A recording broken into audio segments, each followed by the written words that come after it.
Let's welcome the man, the myth, the legend, Renji, to the stage. Am I? Oh, there we go. Cool. There we go. Yeah. Well, hey, to our live streamers, we're glad that you guys are with us. People have just been feted. There's a ton of food. There's a ton of conversations. There's a ton of excitement going on. Great to be back in the theater.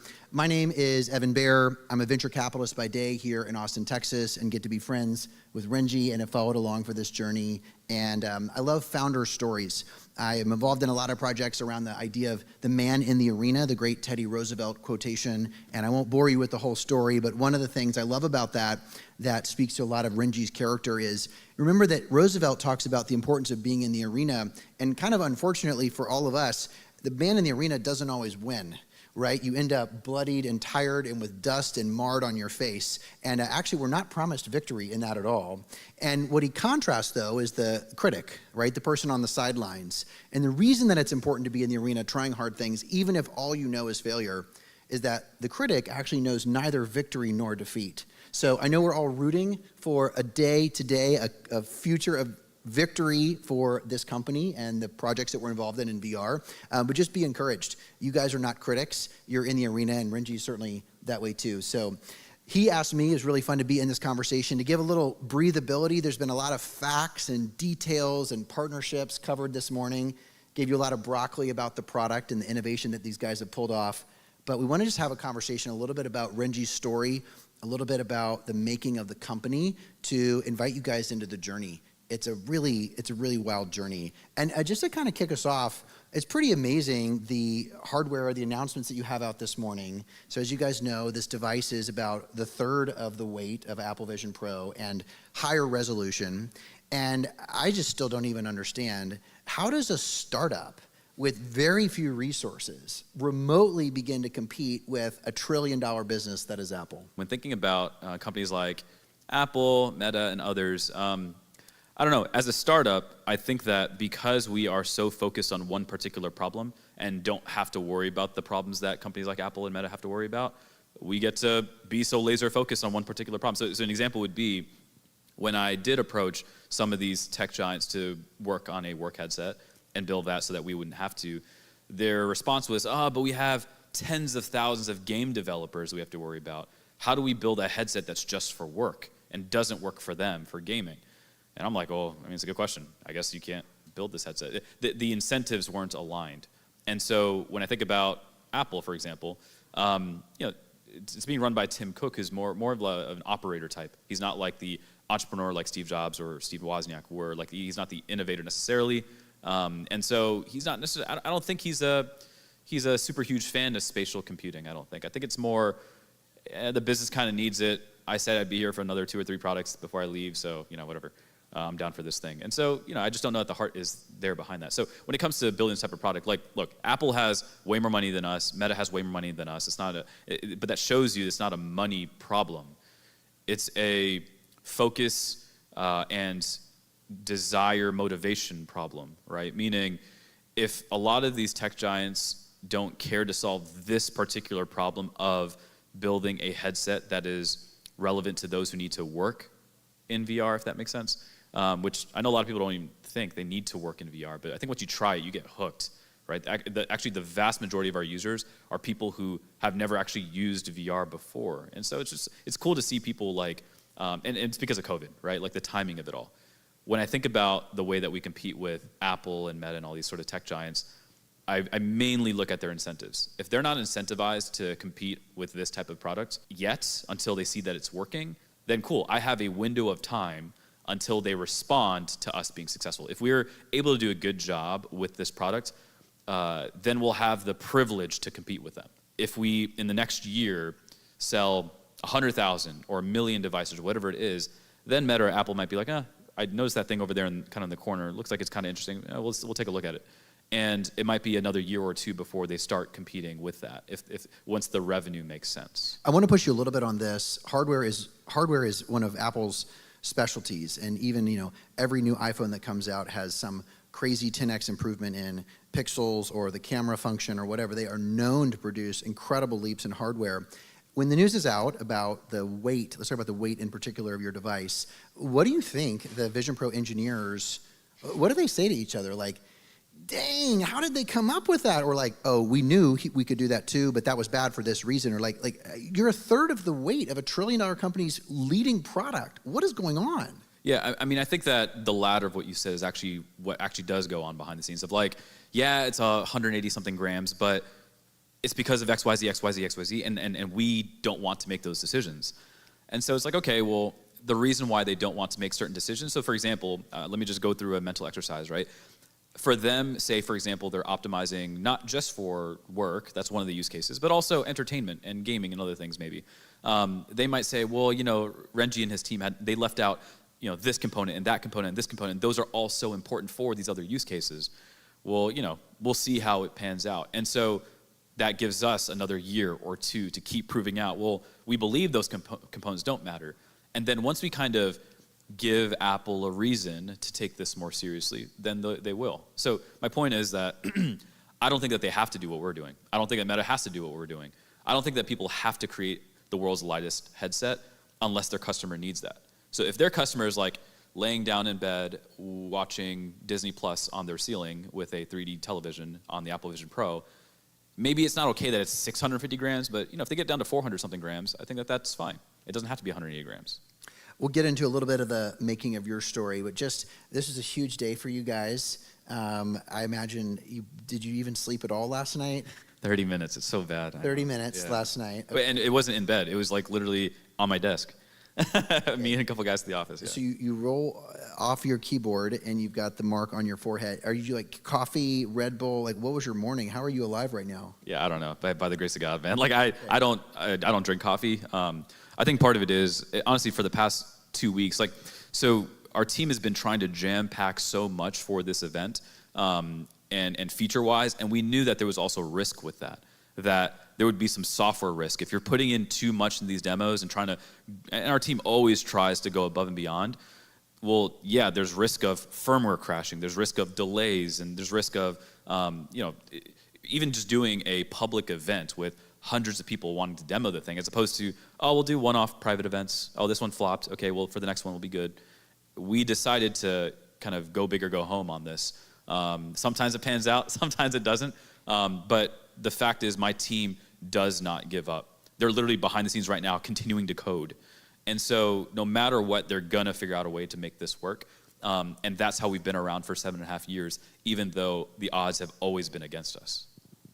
Well, I want to go into a little bit of the journey. What you guys pulled off as a company, you as a CEO, is super inspiring to me. Let's get some of the making of Renji. I know that you're a super creative guy. You thought a lot about exploration as you just carried out your curiosity across your life. What role did exploration and creativity play in kind of the making of your interest in being an entrepreneur? It's funny, I never really even paid attention to the word entrepreneur pretty much most of my life, or startups, or building anything. Curiosity, I think, is kind of the core of what made, and I don't want to use that as kind of like a trite word, like it's more just like confused as to why something works the way that it does.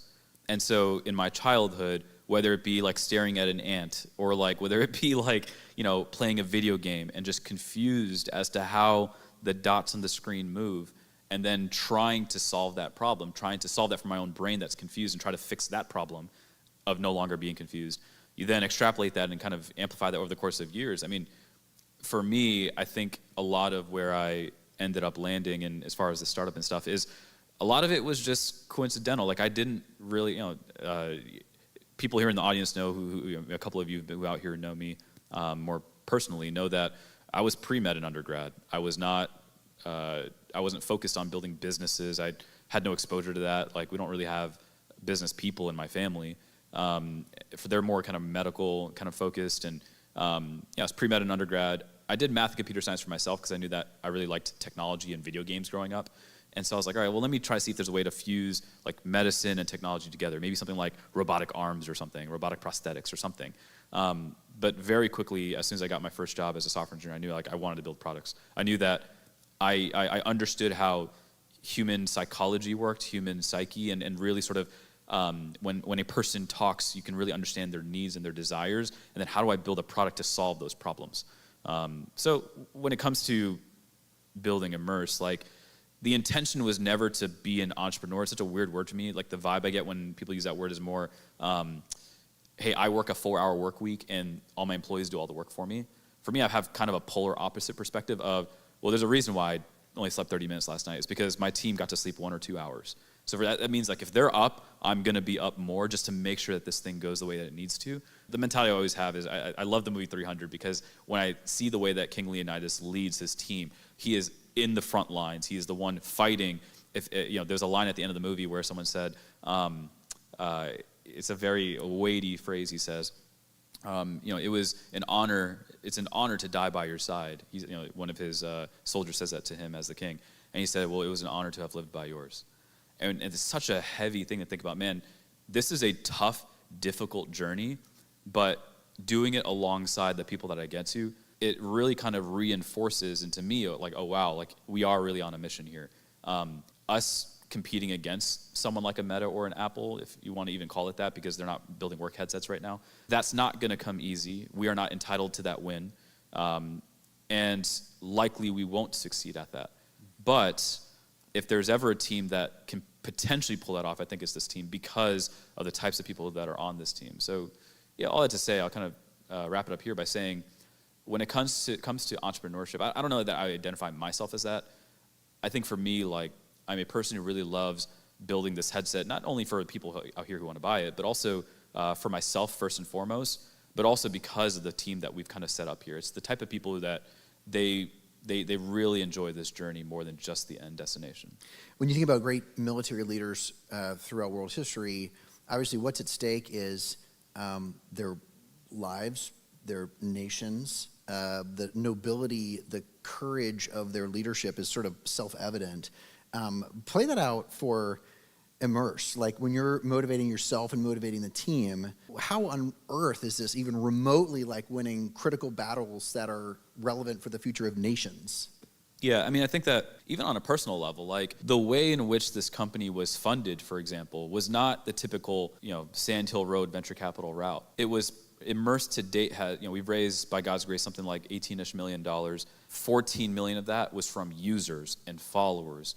We are made up of 5,000 people who've invested in this company, and so we want a win for them, right? So it's like we must keep going because these people who have loved and supported us all throughout the years, we want a win for them. I think that's kind of the biggest thing in my mind.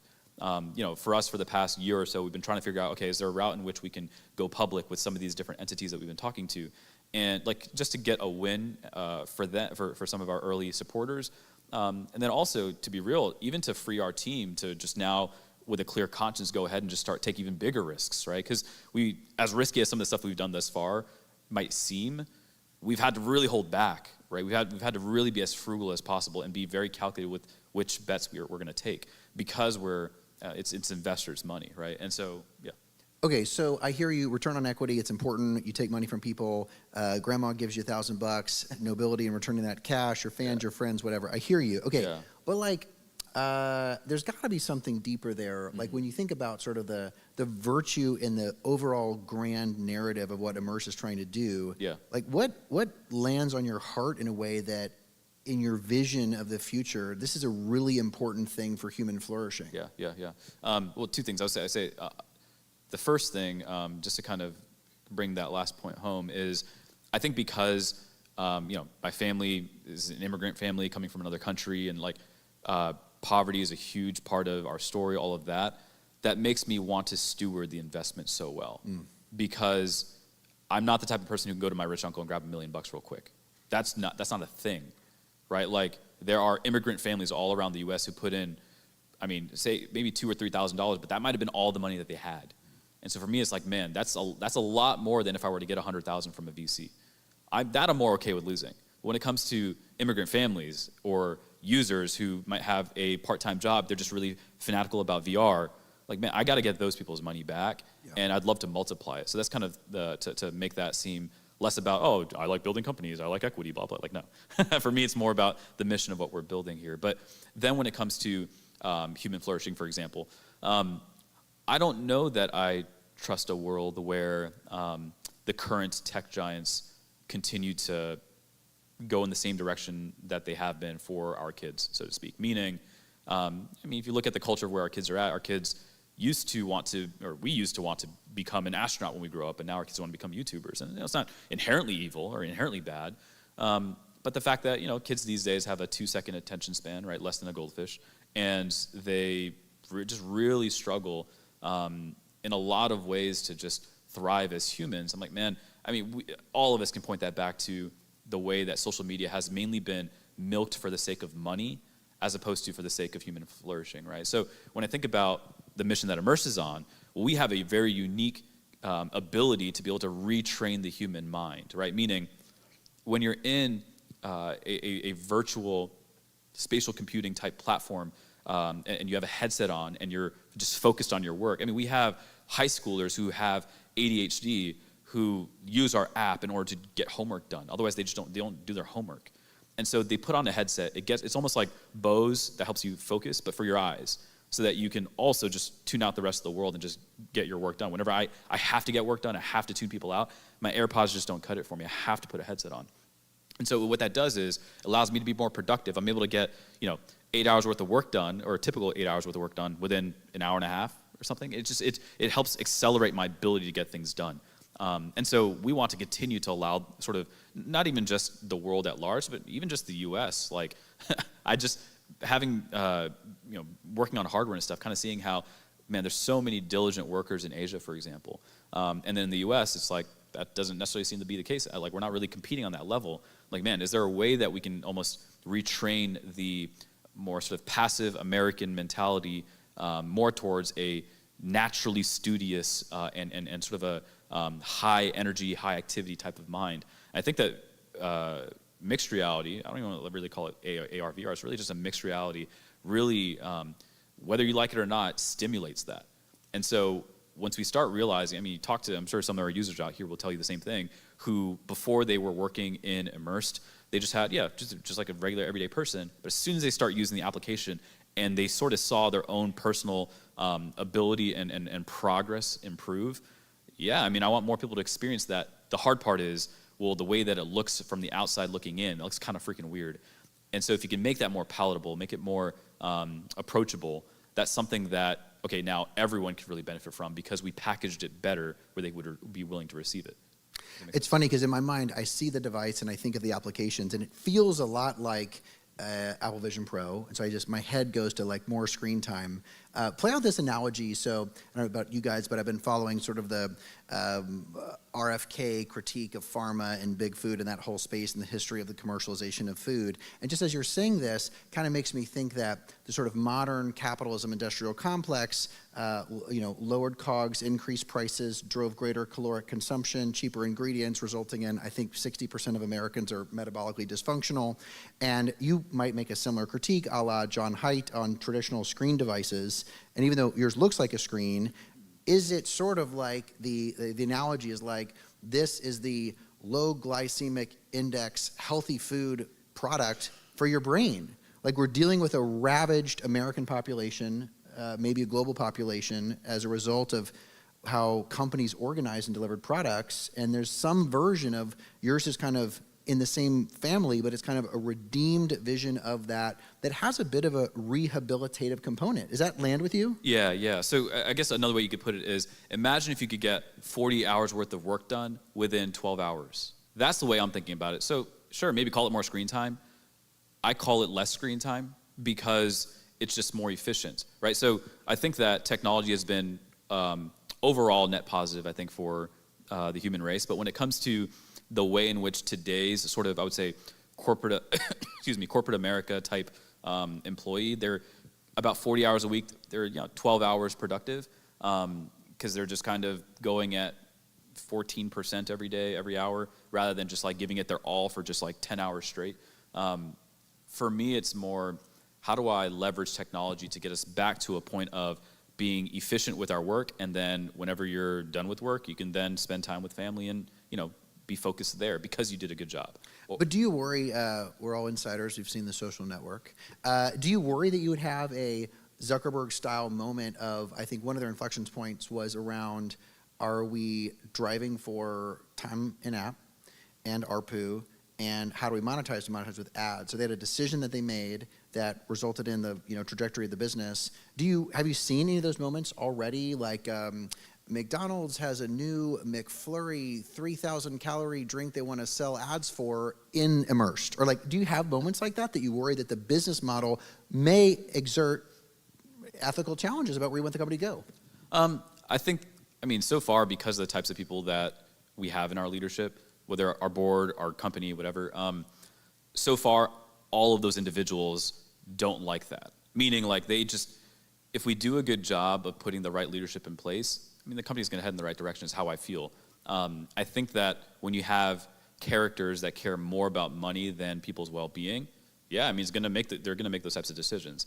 But also at the same time, like, we want to have a solid culture as a company. And when I say culture, I mean, if I'm going to spend more than half my waking hours around these people, I want to be people who, like, I think they care about me as an individual. And thus, they care about our customers, and they care about the decisions that we make as a company. So when it comes to, like, is something more lucrative for the business, or is it better for our users? To us, it's kind of like a no-brainer to our team, because we work all day, every day with our users. And I guess I'll put it this way. I think that if a product is actually not helpful for humans to flourish, I think long-term it's actually not going to be nearly as lucrative. What I mean by that is, here's an example. I remember when TikTok first came out in the US, and people were just addicted to the thing, 8 hours a day, whatever, and just like, oh, how do I lose 8 hours? But eventually people started deleting the app, because they started realizing, I'm like losing my life. I have to delete this app. Then TikTok starts realizing, oh crap, we're losing users. In order to keep them around, we have to introduce this thing called digital well-being. So it's like, oh, it turns out you could actually, like, make your users' lives better by having them put restraints on their usage. Oh, and also, by the way, it actually helps TikTok make more money because their users come back every day. They're not, like, dead or they're like inactive. And so for me, I personally believe that, and part of it is, I'm sure there's plenty of data points that contradict it, if you can kind of massage the numbers in your favor. But for me, I truly have a deep intrinsic belief that if you really care about your customer, if you really care about the mission that you're on as a company, and you come to a crossroads of something that's like short, temporary, fool's gold money, that's gonna screw you over in the end. And so far, we haven't. I'm sure there are things that I can think of that we've come across that would seem that way, of like, oh, hey, like, you should just take this money. But like 10 times out of 10, we're just like, it's just not how we behave as a company. And again, it's because I think Immersed has become, for better or worse, almost one and the same with the people that's here at the company. Like, because we hire such authentic people, which the inauthentic people who somehow slip through the cracks, they're no longer at the company anyway. So, because they have their way of weeding themselves out. Likewise, when it comes to the company's practices and the way that we operate, irrespective of what it might look like from the outside looking in, when you're on the inside, you see that, oh wow, like every single thing that the team really cares about is really based and deeply rooted in how they are as individuals. And so, in the end, it's almost like, I remember maybe like a week or two ago, someone was asking me, hey, like all along this journey, it's as if, like, it seems like no matter what decision you make, you will always have a person who disagrees with it, because you have people on both sides. And no matter what, you're going to pick a side as you make a decision, and then the person who's on the wrong side of that is always going to hate you or whatever. And I guess my response to that was, our team kind of doesn't care that much, mainly because our decision-making is based on our deep convictions, as opposed to, well, what would they think about us if we did that? And again, no matter what, there's no way you can get both sides to agree with you if both sides are at odds with each other. And so when we're building this company, we've had so many customers, users come around on certain perspectives because they saw the heart and mission behind what the team is building, and then eventually they end up agreeing with it, even though in the early days, they just didn't have the foresight, unfortunately, to see what we were working on or why we were working on it. But have you ever had a McFlurry? It's good. The texture, it's so consistent. It's actually a marvel of actually really engineering. good, yeah. It's pretty good. Okay, back to more of the making of the business. So I think there's a story. In 2019, you guys basically bottomed out, ran out of money. Tell us about that. You're on the brink, and somehow it turned around. What happened? Yeah, that was rough. I remember in June 2019, I knew we had about 6 months left of runway. And I was like, all right, I got to go fundraise. And so I pitched as many VCs as I could find. By November 2019, so 6 months later, we had a $3.25 million round, hard committed, ready to close. And now we even had signatures. It was ready to be wired. But one of the LPs who were helping fund, I guess, the lead VC of this round, ended up pulling out for some sort of crazy emergency, and that LP was based in China. And little did we know, it's because COVID was going nuts, the economy was crashing there, all that type of stuff. And so because that was happening in China, that lead investor and us had to pull out a round because their main LP pulled out. And then because our lead VC pulled out, then every other VC following them pulled out as well. And so at the end of our runway, we had $0 left in the bank and $0 hard committed for our round. And I remember just going to the team in tears saying, I mean, we've been working at this thing for 2 to 3 years, and I freaking failed you guys. Like, I ran out of money. I guess you guys go look for jobs. And we were about 8 people on the team at the time. And 7 of the 7 other people on the team said, you keep fundraising. We're not going anywhere. You just keep doing what you have to do, and we'll keep working, and we'll figure it out. And that's not even the crazy part. The crazy part is it took me 6 more months to close a round. They worked for free for 6 months because they truly believed in what Immersed is and what our mission is. And I'm just so grateful. And the 2 guys who I mentioned earlier in this conversation are part of that team. And in hindsight, they're grateful that they did. And they it's so cool. Every time we do a company retreat and we have new hires, it's so cool to see how they look around. They're like, holy crap, how are we just naturally best friends with each other? We just met. And it's because it shows that we have attracted the right type of hire at the company. So, and that shows us that we're doing a good job in cultivating the type of team that it'll take to be able to build someday, Lord willing, a tech giant. Let's talk a little bit about your growth from you were a coder, you were a sort of math, science, medicine guy. I think a real challenge that a lot of specialists have when they try to build a company. If you're a lawyer and you try to build a law firm, you don't know how to manage. If you're a medical doctor and you try to build med device, you don't know how to raise money. So you had technical engineering skills, but then had to go build a company needing a lot of areas of expertise that you probably knew nothing about. What was that like? Yeah, I mean, it was rough. I mean, I've made a million mistakes. I think one thing that was helpful, though, was going through Techstars in Chicago. That particular program with that particular managing director, his name was Logan Lahive. He was the founder of a company called Belly. He was so good at teaching us everything we needed to know. I mean, everything about how do you deal with legal, hiring, finance, fundraising, marketing, everything. I knew nothing about any of that because I just had a coding background. And going through that program was super helpful because it also helped bring a network of people around us to really sort of figure out, okay, well, as we continue to grow, we're going to have to be dependent on people. You're not going to be able to build a business completely independently. You have to figure out how do you partner with certain people, how do you get, how do you raise funds, how do you land certain B2B partnerships or customers. Relationships matter, and so being part of that Techstars network was really helpful in that from that perspective. But also even just being around a network of people whose brains I could pick. Meaning, if other people have made all of these mistakes, well, I would rather just learn from their mistakes instead of making my own. And that will help reduce the risk of us failing as a company, right? So, I mean, no one wants to work on a company just for the heck of it and be okay with the fact that there's a chance it would fail. Like most successful people, I think, they know that it's a reality that their company could fail, but they would prefer to die before the thing fails, right? Like that's just in their nature, in their being. And not that they would actually do that, but they have such insane, unrelenting, resilient grit where they're just like, it just doesn't make sense to give up. And the only time I'm throwing in the towel, like Elon says, is when I'm incapacitated or whatever, right? The only time a company actually fails is when the people of the company decide to leave, right? If you run out of money, technically, yeah, you run out of money, but as long as everyone's still working, I mean, the company's still going, so, yeah. I imagine in building out your technical team, probably many of the hires that you made are much more talented engineers than you are. Do you still sort of try to flex the engineering muscle and show up and pretend like you know what you're talking about, or do you completely hand it over to them? I don't have to because I am the best coder on our team. I'm just kidding. I'm not. Humble too? No, they don't let me code anymore. So,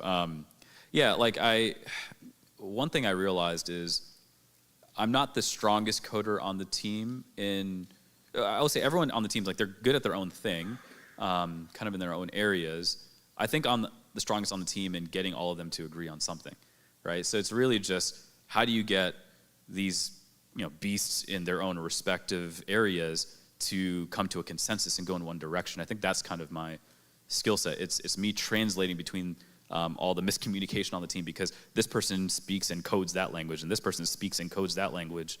And how do you get them to all sort of agree and go in one direction?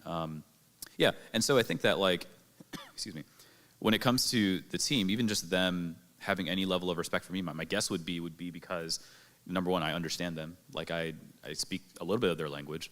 And then number two, I think also I think we've built a team that's very attractive. I think most of the time we win candidates through just the first interview.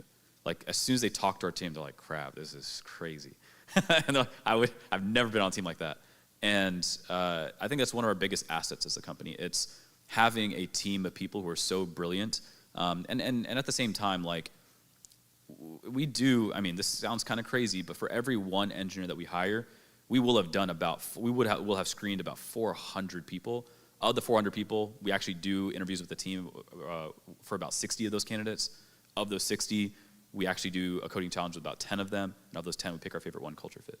And so it's a pretty crazy funnel. So we do pick our favorite 0.25%, top 0.25%, but and then you have 35 of those on the Immersed team. And it's like, I love this team, man. Talk about the culture fit style of the interview. I know you're a big basketball guy. Do you challenge your candidates in basketball? It's not fair for them if I do that. So okay, fair. Well, actually, kind of. What's the culture fit? How do you assess that? Which, by the way, I apologize. Like, I'm just so sleepy right now. My head is just like. Is it true? Is it actually true that you may have napped during lunch? I napped right before this. Yeah. Are you currently napping right now? Yeah. I don't know. You seem amazing like with it for having no sleep. So this is good. This is good. Thanks. So autopilot. What is the culture fit assessment? What's important to you guys? It's funny. We have this. Our values. The acronym is. I'll just say the values, and then you come up with the acronym, or just it's easy. Be a founder. Elevate others. Always be learning. Ship it, and target excellence. Believe that's beast. Yes, it is beast. And so if a person wants to be on our team, they have to be a beast. They have to be a person, might sound cheesy or lame or whatever, but they have to be a person who really, as a parent, should tend to the needs of their child, so should the founder to the startup. So be a founder, right? Elevating others. At the end of the day, like, no one here has a higher price per share than the other person. No one here has any less important equity than the other person. Like, it makes no sense to step on anyone's head to get to the top at this company. Politics it doesn't work here. You're not going to befriend me to get a promotion at the company. It's a straight meritocracy. And so the only logical, rational route to pursue at the company is to elevate your team, to do whatever it takes to lift them up, because we're only going to be successful in building this company if the team is able to pull that off. And so elevate others. As far as always be learning, it's like the technology always changes. If we're leaning on our 20 years of experience of something that's now obsolete, we're just not going to be able to compete against large companies who don't care about that, the market who doesn't care about my resume. Ship it, we got to move fast. This is partly why it's like, okay, guys, we're coding in the back right now to ship something right now. And so it's really cool to kind of see how when and then target excellence is like, okay, sometimes we hit, we miss, but we're targeting the bullseye if we can. And so all I have to say, like, when it comes to culture, like, it's not something that we take lightly, mainly because we've made so many mistakes with that in the past. I think in the first 2 years as a startup, who on average has like 3 people working at the company, I had hired 13 wrong people and had to fire 13 wrong people in the first 2 years. And firing sucks. Like it's so awkward, it's so sad and heavy because you really like the person, you built a relationship with them, but it's not working out. And do 13 of that in the first year. I was terrible at hiring people in the first couple of years. And now I have a much better hit rate than I did back then. But I was also only 24 at the time, so I was learning as I was going. But, yeah. So the people that are live streaming this, that are gathered in the audience today, there's a real ecosystem that's needed to make this product work. Talk a little bit about what has to happen from influencers and hardware people and software people and developers and IT directors and Fortune 500. What are some of the things that need to happen in the ecosystem to bring the product forward that you launched today into reality? One thing that we are super grateful for is the Immersed community. Like, we have this 30,000 plus person Discord channel of people who just meet each other. I'm pretty sure people here know each other from Discord and are meeting each other for the first time. It's really cool to even know that that's a reality, a thing that happens. The fact that that community there exists and they like help each other. Like, whenever a new user comes into our Immersed community and has questions, like, our team is probably the third person to even have a chance to respond because other users already answered the question. And what that does is it allows, well, first off, it allows our team to be way more scalable, right? Our user base is sort of an extension of our team. And it really allows us to provide a better experience for a first-time user, right? Imagine you put on the headset, you have a question, you click help, you teleport to a Discord channel, and you ask a question, and in half a second you get an answer. It's like, that's a great user experience. As opposed to, I got to call Microsoft customer support, like and be on the phone for 24 hours. It's not something that I think a lot of companies take seriously. And so I think number one, the community is very, very important from a customer support standpoint, but in that process, we learn so much about what type of product to build. Can you think of a specific example where you had a hunch about a particular direction you wanted to take it, and you actually, the community kind of weighed in and you stood down? Weighed in and I said no to them? Or no, you actually gave in to them. You were like, hey, actually, I was wrong because the community showed me something, taught me something, demanded something that I actually had the wrong idea about. Yeah. For example, like face gaskets for the headset, like the light blocker. It's been a long time since I've used any sort of like light blocker for VR because I'm used to just having an open peripherally because, I want to grab a drink or whatever it is, and like some people say, but it's too distracting. I have light that like leaks in and stuff like that. But like for me, I've kind of learned to ignore it. But that's actually a very, very important thing, is to allow people, like if you're watching a movie, you don't want light to leak in.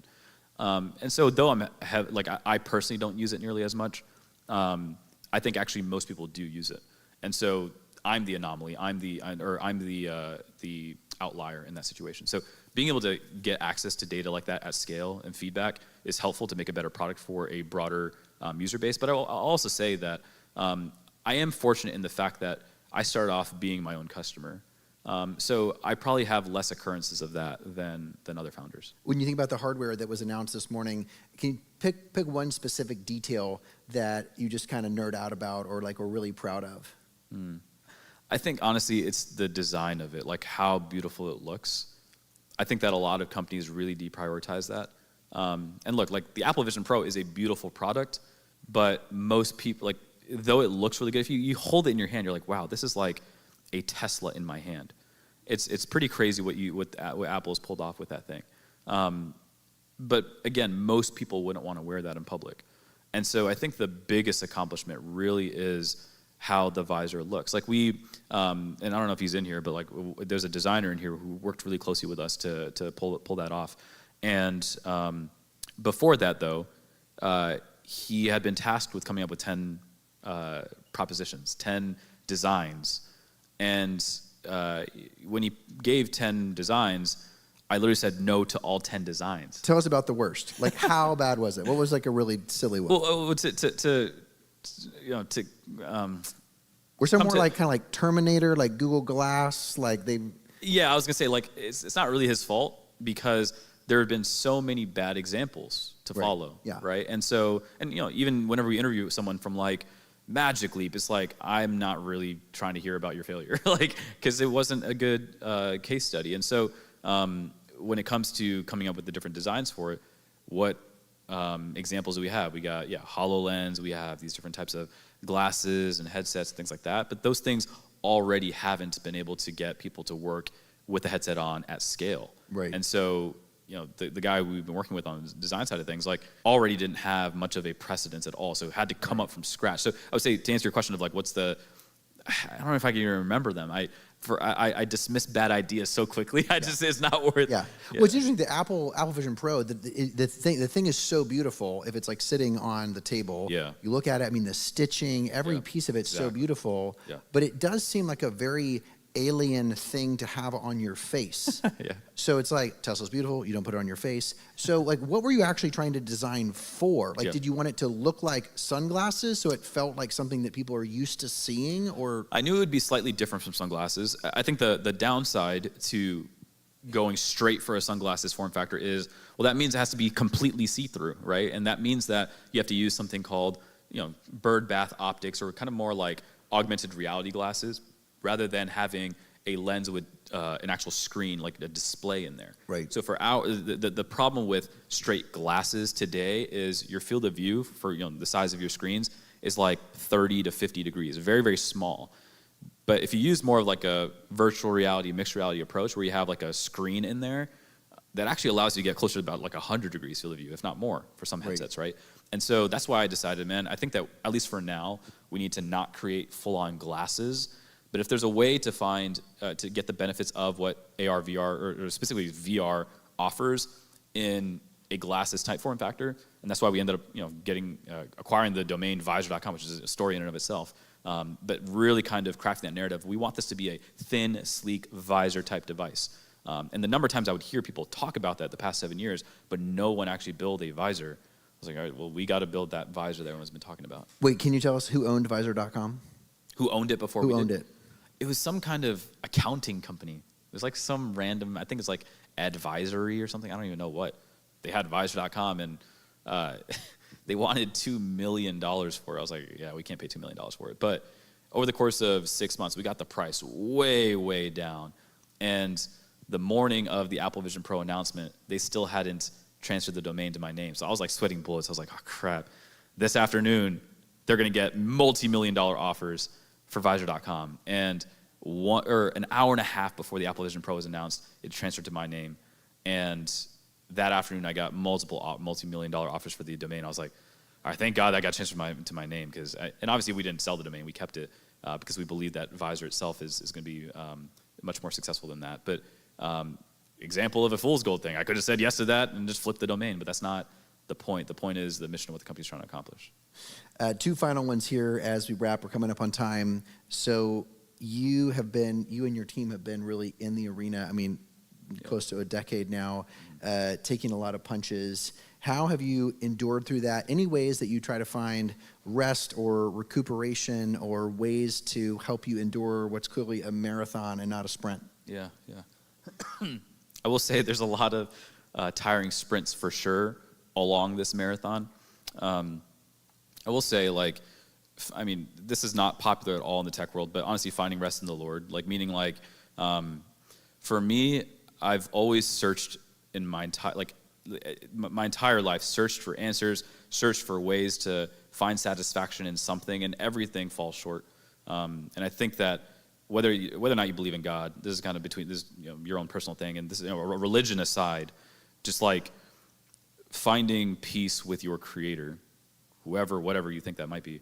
Obviously, I think I know what that is, and so for me, knowing that I can find my most,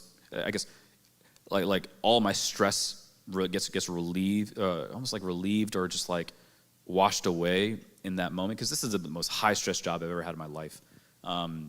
Immersed it's fun to build this type of job. It's fun to build this type of product, but it's painful for sure. It's not miserable, but it's painful. And the only way that I can constantly go back to fight another day is if I go back to the well for another drink and to be able to just kind of refresh myself. And so for me, I think that's kind of the main thing. What I mean by that is meditation, prayer, things like that, and reading scripture, things like that. But I think that when it comes to being a person like that in the tech world, it's very not common. It's very oftentimes historically frowned upon. I think more recently people just don't really care anymore, which is all right, cool. Indifference is better than I think you hating me. But I think that I don't know. One thing that's been really cool is I've noticed that it's also increased a level of trust, not just with the customers, but even employees. I've had candidates say, "Yeah, I got this $600K offer from Netflix, and I know Immersed is only offering $90K or whatever it was back then. But something is telling me I just need to trust you." In my head, I'm like, "That's God, bro. That's not me." And they just had a level of trust with me and Immersed, and at least the heart behind what we were doing and the mission that we were on. When we say that we care about human flourishing, they actually believe it. It's not just a cool little agenda that really gets money out of people's wallets. Well, maybe to bring us home, I actually think you should sort of expand that a little bit for people who may not have experienced it or even know what that means. I love different modes. I love meditation. I love exploring thoughts about the brain and spirituality. And I was coming back from this retreat one time, and my son was like, "What was this thing that you went to?" And I said, well, actually, one of the things we did was equine therapy. It's kind of interesting. You're sort of like work with horses, you know. My son was like, so you like stood next to and told a horse about your problems? And I was like, yeah, that's pretty much what equine therapy was. But so, all right, so there's a scripture verse which sort of says that this, you know, superior power being God has a yoke and a burden that is very light. And I'm just curious, like, all right, you're falling into bed at night, and I have no idea what your issues are. Mine are, you know, marriage is hard, kids are hard, finances, can you make payroll, what's going to happen with the PR release, your parents could be sick, your kid's going to make friends at school. Like, the list of problems that founders deal with daily is pretty gnarly. And I'm just curious, like, play it out. So you're falling asleep at night, you're sort of like thinking through this long list of problems. How do you actually feel a sense of rest? Like, when you wake up in the morning, I kind of feel like I got them all still the next day. Mm-hmm. And so what's the actual way that you feel rest when you're kind of like, you know, submit your burdens to a higher power? A lot of people don't really understand this concept, mainly because they don't view the world this way to begin with. But for me, I already know that Immersed's success to date wasn't because of me. And thus, its future success is not contingent on my ability moving forward. So, and what I mean, and a lot of people, but you like slaved away for all these years, and you did. I was like, yes, I did. I worked my butt off, but there were so many external factors that had to fall into place. And I don't call it luck, because that seems like a one-off lottery, unless you tell me I win the lottery every month. Like, that's what it feels like. And I'm not saying I win the lottery every month. I'm saying that I believe God is going before me and fighting on my behalf. Not because I'm anything special, but I know that at the end of the day, like, for me, if I'm really his kid, his creation, his child, and he loves me and cares for me, he's going to take care of his kid. And if he is the sovereign creator of the universe, if that's what I truly believe, then I would be a fool to be so afraid to build this company, if that makes sense.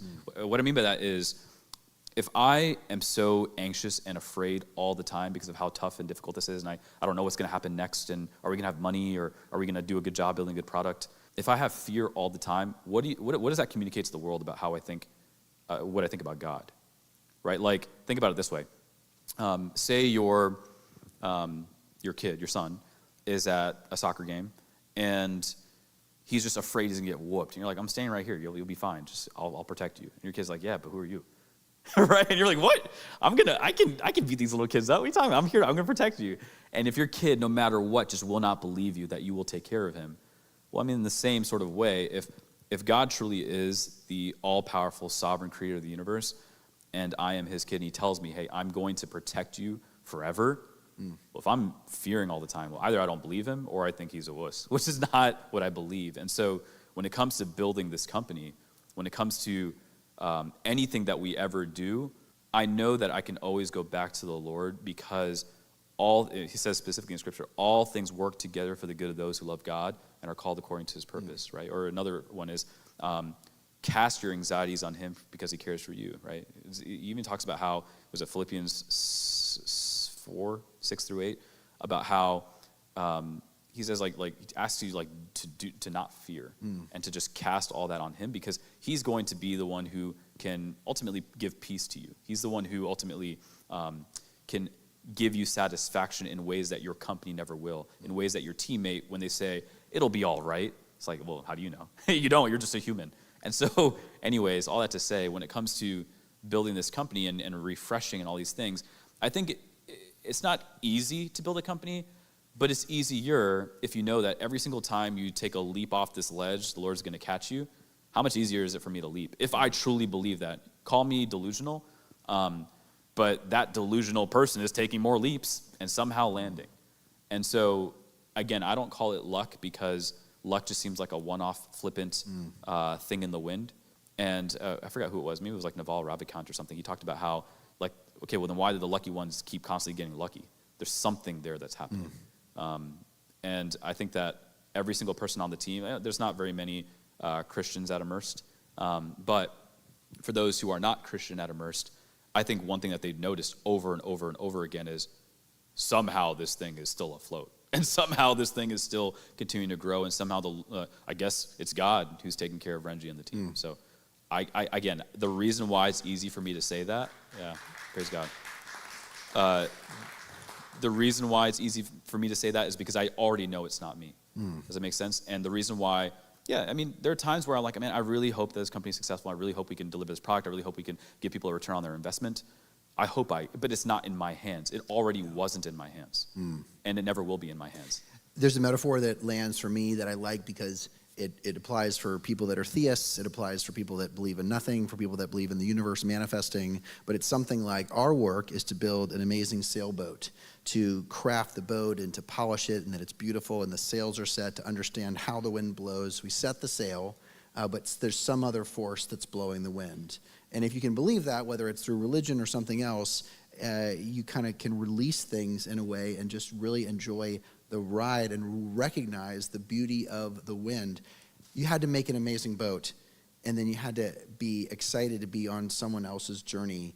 And it's so clear that this near-decade journey for Immersed is a long, brutal time in the arena of building a boat, of polishing, of waxing, of the boat sinking and rehabbing and setting sail. And it's really fun to watch on this launch day, this big gust of wind, where you guys are oriented, and it's so fun to imagine how you guys long for human flourishing, what this product could do for our work lives, for our kids, for how it can be really a way to reprogram how we experience technology. We're dealing with really big forces here, and just an honor to be with you in this conversation. So proud of you guys, and our live streamers, thanks for being part of this. As a reminder, the keynote from this morning is in the comments below to hear more of the details of the product launch today, and to the in-studio audience, thank you guys for being with us. Let's give Renji a round of applause. Okay.